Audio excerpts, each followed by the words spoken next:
So, we are going to learn about the new chapter that is the Vijayanagar and Bahamani kingdoms of class 7 history. बहुत ध्यान दे के सुनिएगा because I have made a short note of it so that आप हर एक भाग को every each and every part of the whole chapter can understand it quite easily. So number one is the background of the Deccan kingdoms. सबसे पहले हम background जानते हैं डेक्कन किंगडम्स के. डेक्कन किंगडम्स मतलब ही तुम समझ जाओ, it is related to the down south of India. During the 14th century, the Delhi Sultanate under Muhammad bin Tughlaq grew unstable due to his failed administrative experiments and eccentric policies. Taking advantage of this weak central control, several distinct provinces revolted.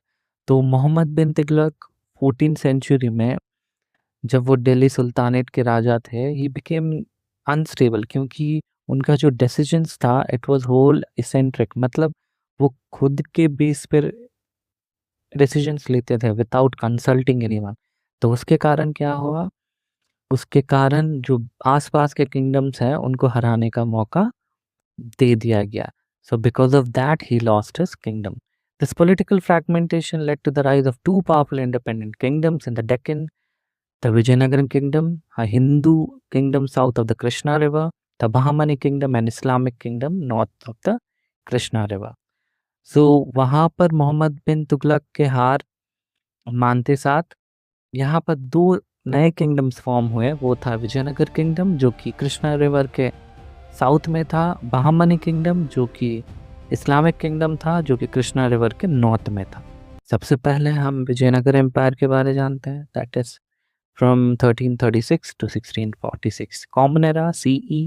Origin क्या था?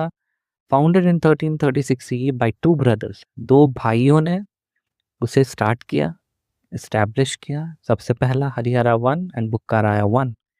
They were originally in the service of the Kakatiya dynasty. तभी के time में, वो time में near about 14th century time, Kakatiya dynasty वहाँ पर प्रचलित था. उसके बाद उसे later taken to Delhi and upon returning to the south were inspired by the sage Vidyaranya to establish a new empire. तो जब दिल्ली के साइड में थे it was under the Kakatiya dynasty, but when they got down to the south it was inspired by the sage. Sage मतलब you can say पुरोहित. पुरोहित जो विद्यारण्य उनका नाम था और उनका मकसद था कि हिंदू कल्चर को प्रोटेक्ट करे. कैपिटल क्या था? Vijayanagar. That is the city of victory भी बोला जाता है उसे. Located on the banks of Tungabhadra river. Tungabhadra river modern day Hampi Karnataka में मौजूद है. अब इसके 4 डायनेस्टीज को चेक करो. सबसे पहला Sangama dynasty, Saluva dynasty, Tuluva dynasty and the fourth one is Aravidu dynasty. तो पीक ऑफ द एम्पायर. हर एक एम्पायर का एक पीक स्टेज होता है जहाँ पर उन्होंने बहुत कुछ हासिल किया. तो इनका पीक क्या था? 1509 टू 1529 के बीच में था और उसका राजा कौन था? कृष्णदेवराया. मिलिट्री सक्सेस के बारे में जानते हैं. Defeated the sultan of Bijapur, annexed the fertile Raichur doab and subdued the rulers of Odisha. तो उन्होंने क्या क्या हासिल किया? सबसे पहले सुल्तान ऑफ बीजापुर को हराया. उसके बाद उन्होंने फर्टाइल रायचूर टोब को कैप्चर किया. उनके बाद अंडर कंट्रोल में लाया किन्हें? द रूलर्स ऑफ ओडिशा को. नेक्स्ट आता है administration, public welfare. He built huge irrigation tanks, canals and reservoirs to boost agriculture. He also reduced arbitrary taxes and promoted foreign trade with the Portuguese.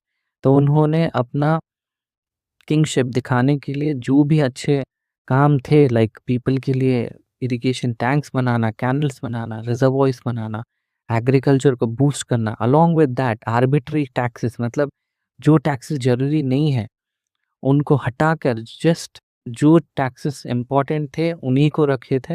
And he has built a good connection with the foreign trade, that too with the Portuguese sailor. अगला आता है patronage of art and literature. He was a scholar himself and wrote a Amukta Malyada in Telugu because he was a smart scholar. क्योंकि उनके पास अस्त्र दिग्गजास थे. क्योंकि अस्त्र दिग्गजास कौन है? The legendary scholars who were well known for the wisdom, wit and problem solving capability. उनमें से सबसे फेमस जो हमने ऑलरेडी एक बार रीडिंग किया हुआ है, that is about Tenali Rama. We might have heard about him in the cartoons or in the comic books and all. It's quite interesting. I would definitely recommend you to study more about Tenali Rama. Okay, next coming to the administration and society, central government, the king held absolute power but ruled according to the dharma.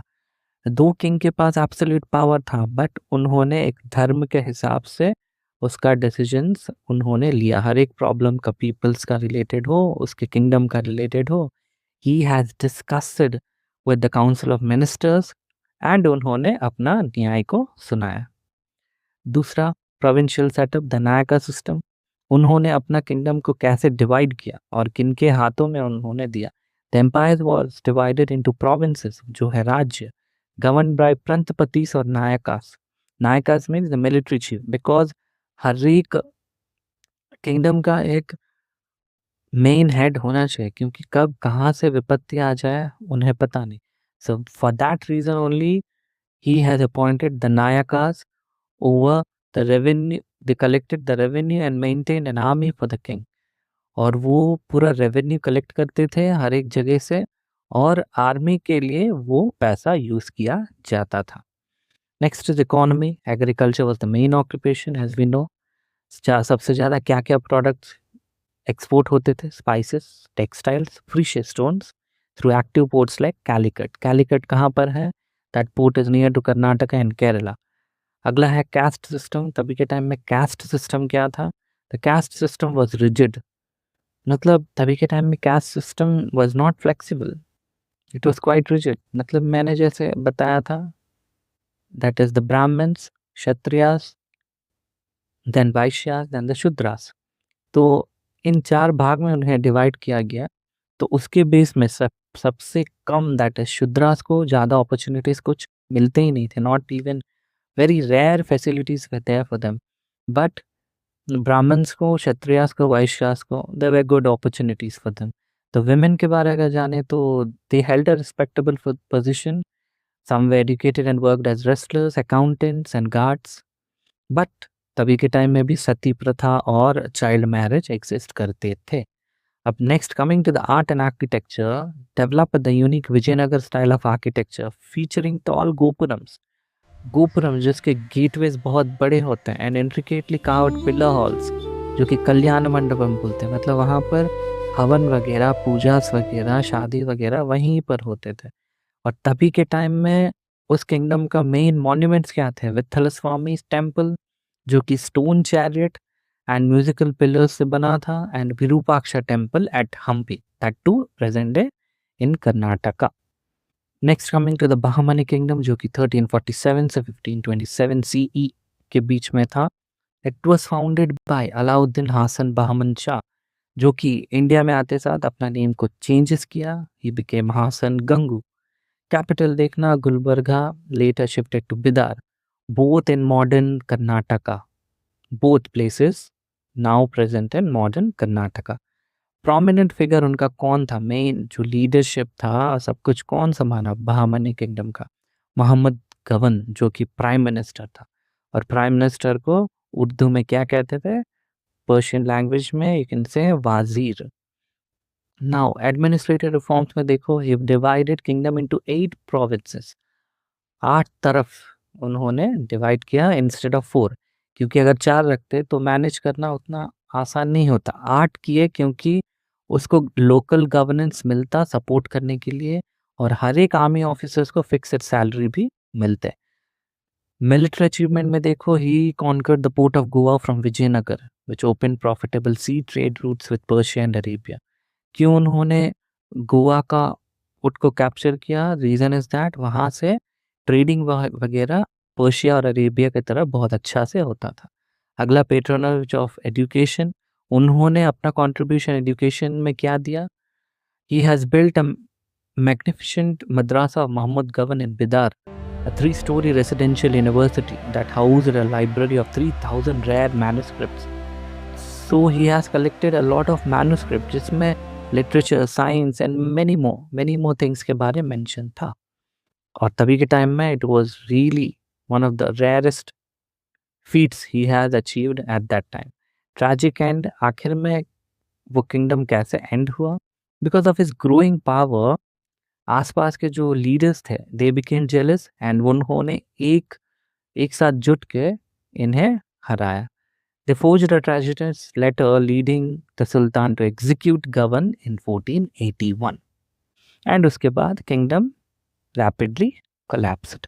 अब देखते हैं split of Bahmani kingdom. उनके जाने के बाद Bahmani kingdom को कैसे बांटा गया.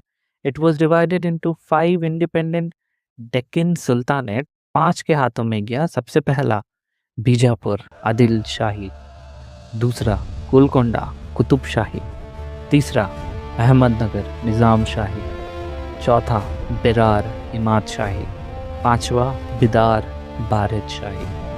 अब the continuous conflict the Raichur Doab. ये जो रायचूर जो दोब को लेके कंटिन्यूस कॉन्फ्लिक्ट्स होने लगे. मतलब यहाँ के राजा बोलते थे ये हमें बिलोंग करता है ये प्लेस, दूसरे राजा बोलते थे हमें बिलोंग करता है.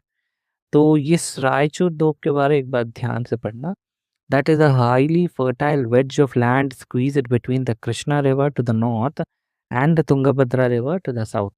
तो कहाँ पर एग्जैक्टली एग्जिस्ट करता था? कृष्णा रिवर के नॉर्थ साइड में और तुंगभद्रा रिवर का साउथ साइड में. Both kingdom sought absolute control over its massive agricultural tax revenues. तो दोनों ही तरफ से जो किंगडम्स थे उनको टैक्स रेवेन्यूज बहुत अच्छा मिलते थे. Additional flash points included control over the diamond mines of Golconda. तो गोलकोंडा में डायमंड माइंस करके एक जगह था जिससे उस पर्टिकुलर किंगडम्स को बहुत प्रॉफिट होता था. And trade monopolies over the western ports. और उसी जगह से ट्रेडिंग भी बहुत अच्छा होता था. तो no one wants to lose that particular prime spot जो कि उनका एडमिनिस्ट्रेशन के लिए बहुत काम आता है. अगला पढ़ते हैं the battle of Talikota and decline. Vijayanagar kept the northern sultanate at bay by playing them against one another. However, this strategy backfired. Vijayanagar जो था नदन सुल्तानेट्स को उनके तरफ आने से रोक के तो रखा था, बट उसके बाद वो बैकफायर हो गया, इनके ऊपर ही भारी पड़ने लगा. कैसे? The alliance, realizing their internal fighting only benefited Vijayanagar. 4 of the Deccan sultanates, that is Bijapur, Ahmednagar, Golconda and Bidar, formed a grand military alliance. Agla, the clash in 1565 CE, they fought the historic Battle of Talikota, also known as the Battle of Rakkasi Tangadi. Rakkasi Tangadi means in between two places. The outcome क्या हुआ? The aging of Vijayanagar Prime Minister Alia Rama Raya was captured and executed. The alliance won a decisive victory. जो northern sultanates सदन के पास में आने से डर रहे थे, but after the death of the main prime minister that is Aliya Rama Raya everything has changed. अगला द डिस्ट्रक्शन कैसे हुआ? The victorious sultanate armies entered the capital city of Vijayanagar Hampi and systematically plundered, burned and razed it over several months. तो इतने सालों से उस साम्राज्य को विजयनगर साम्राज्य को चलाता आया कृष्णदेवराया ने. आखिरकार वो सुल्तानेट दिल्ली सुल्तानेट्स के चंगुल में आ ही गया. वो लोग आस्ते से करके जो भी उनके बनाए हुए पुराने चीज़ें थे उन सब को जला डाला. And they have started their own empireship. The empire survived weakly in the south for a few decades but never recovered its glory. तो आखिरकार it lost its whole charm and overall it was all lost its main position. I hope you understood. And the key terms तुम्हें एक बार अच्छा से ने देख लेना क्योंकि it will be useful for the later part of your exams. I hope you understood the whole chapter. Do support me, and if you have any doubts, please leave your comments in the comment section. Thank you.